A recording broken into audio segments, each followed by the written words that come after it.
feeling a little overwhelmed by all the AI talk these days. I know I am sometimes. Say everywhere. It can feel like drinking from a fire hose for sure. Exactly.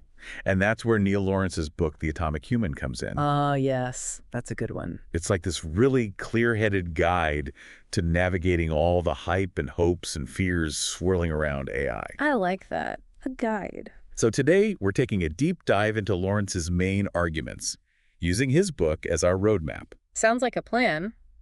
He really doesn't shy away from the big questions, does he? No, he doesn't. I mean, right off the bat, he makes us think about what even is intelligence, and how can we even compare human smarts to artificial intelligence? Right. And that's where his analogy of the card game Top Trumps comes in, which I thought was really clever. I love that part. Can you remind our listeners about how that works? Yeah, so basically imagine you're playing Top Trumps and you've got these different categories like speed, strength, agility, whatever. Okay, yeah, I remember playing that as a kid. And each player might have a card that's really strong in one area, but weak in another. Like maybe you've got the fastest car, but it has terrible fuel efficiency. Exactly. So you can't just say one player is definitively better than the other. It depends on which category you're comparing. So Lawrence is saying that comparing human and artificial intelligence is kind of like that, right? Exactly. They each excel in different areas. AI might be amazing at processing huge amounts of data or playing chess at a superhuman level. But humans are still way better at things like creativity, empathy, common sense. The squishy stuff. All those uniquely human skills that are so hard to define, let alone program into a machine. It's not about which one is smarter, but about recognizing their unique strengths and limitations. Couldn't have said it better myself. And one of the limitations Lawrence really highlights early on is that we often approach AI development with this very narrow focus on logic and algorithms. Right. And he pushes back on that with those really down-to-earth stories from his own career. Yeah, I love that about his writing. Like that example where he's trying to help an oil company classify rock formations using machine learning. Oh, yeah. He feeds all this data into the computer, but it's the human geologist who can actually make sense of the results. Right. They can look at the data and see the bigger picture. They're bringing all this intuition and experience that a computer just doesn't have. It's like the computer can give you a jumble of puzzle pieces, but it's the human who can see the full picture. Perfect analogy. Yeah.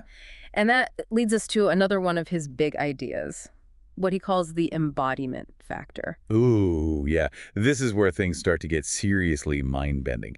Basically, he argues that humans are limited by how much information we can communicate.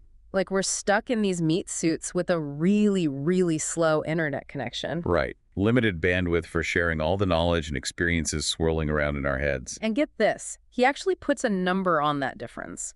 Machines can communicate something like 30 million times faster than we can. 30 million? Yeah. Seriously, that's just mind-boggling. It is, right. It's like comparing your weekly grocery bill to the national debt. That's the scale of the difference. Whoa. Okay, I'm starting to get a sense of the scale here. So basically, we're like snails trying to send a postcard while AI is zipping information around at warp speed. Exactly. And Lawrence argues that this huge gap has some pretty major implications for how we interact with each other and with AI systems. So for example, why do we waste time on small talk? Why do we bother with all those how's the weather conversations? Right. It seems inefficient, right. But Lawrence says it's how we build trust. It's the glue that holds human relationships together. That makes sense. Can't really build trust with an algorithm, can you? Not in the same way we do with other humans. AI can process information incredibly fast, but it lacks that social intelligence. Which makes you wonder, what happens when we start relying on AI to make decisions that impact our lives? Can they really understand the human element, the nuances of our relationships and values? These are some of the really big questions Lawrence digs into, and it's closely tied to another key distinction he makes: directed versus evolved intelligence. Yeah, this one is crucial. So AI systems are built with a specific purpose in mind, right? Like winning at chess, sorting packages, writing marketing copy? Exactly. Their intelligence is directed toward a very specific goal, like a tool built for a particular job. Well, human intelligence is more messy. In a way, yeah. It evolved over billions of years through trial and error, through successes and failures. We weren't programmed for a single purpose. We're more like this all-purpose toolkit, constantly adapting to new challenges. A great way to put it. And Lawrence uses a really fascinating historical comparison to illustrate this. He contrasts the codebreakers at Bletchley Park during World War II, a prime example of directed intelligence. Focused on a single task: crack the code. Exactly. With, get this, the behavior of bacteria, Bacteria. which have evolved over millions of years to survive in all sorts of crazy environments. One follows instructions, the other adapts to survive. That's such a cool comparison. It really highlights how different these two types of intelligence are. And that difference is crucial for understanding why AI, for all its impressive achievements, often falls short of true understanding. It might beat us a go, but it doesn't really get the game in the same way a human master does. And that leads to some interesting questions about the limitations of AI, even as it's achieving these seemingly amazing things. Speaking of limitations, I know Lawrence dedicates a whole chapter to the concept of uncertainty. He seems to be arguing that both humans and AI have a hard time making decisions when we don't have all the information. Yeah, this was one of the most thought-provoking parts of the book for me. He argues that this gremlin of uncertainty, as he calls it, is something we all have to contend with, whether we're human or machine. And he uses some great examples to illustrate this. Like, wasn't there one about Rommel being away from Normandy on D-Day because of bad weather forecasts? Yep, just shows how even the most brilliant minds can be misled by incomplete information. It's sobering, isn't it? And he also talks about that disastrous drug trial, TGN-1412, where a seemingly small error had catastrophic consequences. A chilling example of how much we still don't understand about complex systems and how easy it is to make assumptions that can backfire spectacularly. And this feels especially relevant to AI, where we're often making decisions based on massive data sets that might be incomplete or biased. Right. It's like we're building these incredibly powerful tools, but we don't always know how to use them safely or responsibly. And that brings us to another key concept Lawrence introduces: human analog machines, or HAMs for short. Ah, yes. These are the AI systems that are designed to mimic human behavior, right? Like the ones generating those crazy realistic images and text we're seeing all over the internet. Exactly. And Lawrence points to the development of ImageNet, this massive database of labeled images, as a key step in this evolution. It's amazing how much data goes into training these systems. Makes you wonder if we've all unknowingly contributed to some AI training set by clicking on those campy TCHA images online. Right. It's very possible. But anyway, back to hams. Lawrence is obviously fascinated by these systems, but he's also quite wary of them. Yeah, he seems to be saying that they're really good at mimicking human behavior, but they don't actually understand what they're doing. Exactly. They might be able to hold a conversation or write a poem that sounds like a human wrote it, but they don't have the same depth of understanding, the same awareness of context and consequences. So they can talk the talk, but they don't necessarily walk the walk. Precisely. And this lack of understanding can be a real problem, especially when you think about how these systems are being used to generate fake news, manipulate opinions, create echo chambers on social media. It's a bit scary to think that we might be interacting with these AI systems without even realizing it. And they could be shaping our perceptions and beliefs in ways we don't fully understand. Right. Are we losing our ability to distinguish between what's real and what's fabricated? That's a question Lawrence really makes us grapple with. And it ties into what he calls System Zero, this vast, unregulated network of AI systems that are making more and more decisions about our lives. Oh, yeah. System Zero. That's a chilling concept. Basically, he's saying it's like the Stasi's surveillance tactics, but on a global scale. This invisible web of algorithms that's constantly collecting our data, tracking our movements, nudging our choices. And all without our full knowledge or consent. It's like that digital panopticon idea. We're constantly being watched and analyzed, but we don't always know who's doing the watching or why. And Lawrence argues that this lack of transparency and accountability is a huge problem, especially when these systems are being used to make decisions about things like loan applications, job opportunities, even parole eligibility. So it's not just about privacy anymore. It's about fairness, justice, and the potential for these systems to perpetuate existing inequality. Exactly. Which is why he stresses the need for more awareness, more regulation, and more ethical considerations in the development and deployment of AI. We need to make sure that these powerful technologies are used to empower people, not control them. Couldn't agree more. This is such a crucial conversation to be having right now, and Lawrence's book is a great starting point. It is, and it's only the beginning of our deep dive. That's right. We've covered a lot of ground already, from the limitations of logic to the chilling implications of System Zero, but there's so much more to explore. I can't wait to get into the historical analysis he does, tracing the roots of AI all the way back to Gutenberg and the printing press. It's really fascinating stuff. He makes some unexpected connections that really help put the current AI landscape in perspective. All right, so we talked about logic and embodiment and all these different types of intelligence. And how AI is often directed, right? Purpose-built. Exactly. But to really understand where AI is going, Lawrence takes us on this fascinating historical journey. And he goes way back, like way before computers even existed. Okay, now I'm intrigued. Where does he even start? He actually starts with the printing press. Gutenberg, the 15th century, that whole information revolution. Whoa, the 15th century? That feels like a pretty big leap. How does that connect to AI? Well, his point is that the printing press fundamentally changed how we share and store knowledge. It set the stage for the digital age we live in now. Oh, interesting. So Gutenberg was basically like the original Mark Zuckerberg, connecting people through information just with ink and paper instead of algorithms. Exactly. And just like the printing press led to these massive social and cultural shifts, the computer has totally reshaped how we communicate and learn and even think about the world. So he's saying the seeds of the AI revolution were planted centuries ago. Yeah. Makes you wonder what those early pioneers would have thought about the technology we have today. Right. It's mind-blowing to think about. And from there, Lawrence takes us to the Enlightenment. Think Newton, Leibniz, the laws of the universe. Ah, the age of reason, where science and logic ruled. Precisely. And this is where the idea of a mechanistic worldview really took hold. Okay, remind me what that is again. It's basically this notion that the universe operates like a giant clock, governed by these predictable laws. Like if we could just figure out all the rules, we could predict everything. Right. Kind of like those AI systems that are trying to predict the weather or the stock market. Exactly. But Lawrence cautions against this sort of deterministic view. Remember the gremlin of uncertainty we talked about earlier? Oh, right. That inherent unpredictability of complex systems. Even when we think we have all the information.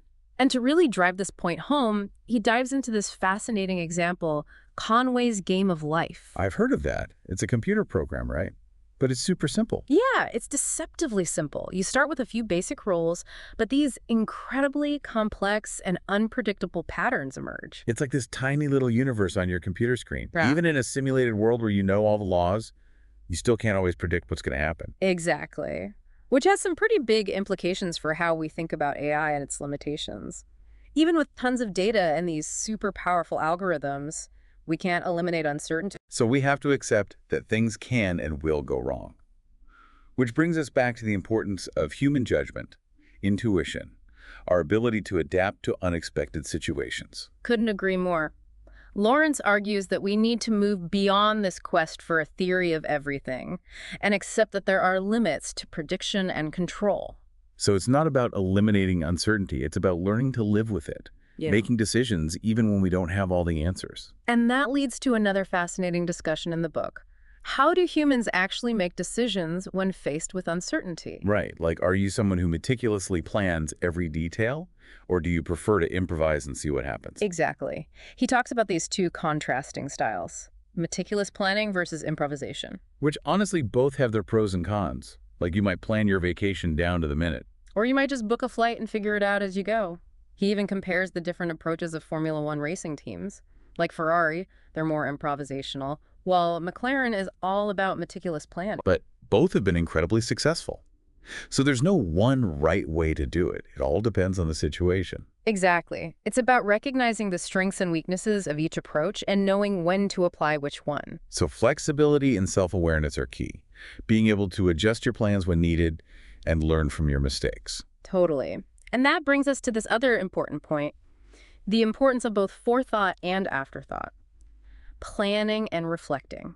He uses the Apollo moon landing as a really powerful example of this. Wasn't there some kind of near disaster during one of the missions, something with a lunar module? Yeah. During the Apollo 11 landing, the computer overloaded and malfunctioned. The astronauts had to manually land the spacecraft. Oh, wow. Talk about pressure. Right. It's incredible that they were able to improvise and think on their feet in such a high-stakes situation. It really highlights that human ability to respond to unforeseen circumstances. We're not just robots following a set of instructions. Exactly. We have this amazing capacity to adapt and make decisions in real time, even when things go completely sideways. And Lawrence argues that these sort of fast-reacting systems are deeply intertwined with our intelligence.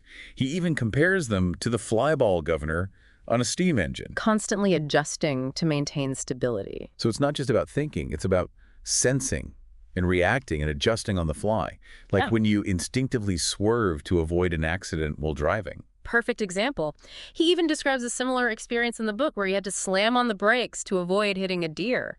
Our reflexes often take over in those split-second It's moments. like our bodies have this built-in autopilot, reacting before our minds can even catch up. And he's arguing that these fast, intuitive responses are not separate from our intelligence, but rather an integral part of it. It's what allows us to navigate this complex and constantly changing world. Exactly. And he extends this idea to how our brains actually process information, emphasizing the importance of what he calls active sensing. Active sensing, what's that? We're not just passively absorbing information, we're constantly probing our environment, gathering data, and updating our understanding of the world. So it's like we're constantly building and refining our internal models of how things work. Exactly. And this active engagement with the world is what allows us to build a really rich and nuanced understanding of our surroundings. It's not just about what's stored in our heads. It's about our ability to access information in the world around us, constantly learning and adapting. And that brings us to another key difference between human and artificial intelligence, the role of social interaction and cultural context. Right. That human element that AI just can't seem to replicate. Lawrence really delves into the importance of communication, trust, shared understanding. He even brings up Alan Turing's fascination with telepathy. Telepathy, like mind reading. Well, not quite. But his point is that we rely so heavily on these subtle social cues to understand each other. It's not just about the words we say. Right. It's the tone of voice, the facial expressions, the body language, all those unspoken signals that convey so much meaning. Exactly. And he argues that this shared understanding, this ability to read between the lines and intuit each other's intentions, is deeply rooted in our evolution as social creatures. It's what allows us to build these complex societies, cooperate on these huge projects, even deceive each other. The good, the bad, and the ugly of human interaction. It's this messy, nuanced world that AI systems, even the most advanced ones, really struggle to grasp. They might be able to mimic human behavior, but they don't really get it. And this leads to a pretty big question. If AI is so fundamentally different from human intelligence, what does that mean for our future? Are we building tools or are we building potential rivals? It's a question that keeps me up at night. What does Lawrence have to say about all this? He doesn't give us any easy answers, but he explores both the potential benefits and the risks of AI. He acknowledges its potential to revolutionize healthcare, tackle climate change, solve some of humanity's biggest challenges. But he's also aware of the potential downsides, right? The bias, the manipulation, the unintended consequences. Absolutely. He's urging us to be extremely careful about how we design and deploy these systems. He even uses the analogy of the Garden of Eden. Oh, wow, that's a powerful image. Right. He's suggesting that we're facing a similar choice between knowledge and potential harm. So it's not just about technological progress. It's about ethics, responsibility, making sure this technology serves humanity and not the other way around. And that brings us back to System Zero, that vast, unregulated network of AI systems we talked about earlier. Right, that invisible web of algorithms that's shaping our lives in ways we don't fully understand. Lawrence is really urging us to wake up to the potential dangers here. The erosion of privacy, the potential for discrimination and manipulation. We can't just blindly embrace these technologies. We have Yeah. to be informed citizens, not passive consumers. And that leads us to the final part of our deep dive, where we'll explore Lawrence's thoughts on how we can navigate this incredibly complex landscape and shape the future of AI in a way that truly benefits humanity. All right, so we've talked about the challenges, the complexities, the potential risks of AI, but it's not all doom and gloom. Right? Lawrence isn't some AI doomsayer. He's actually quite optimistic about the potential benefits. Okay, good. Yeah. Because I need a little dose of optimism after all that talk about System Zero and the gremlin of uncertainty. Me too.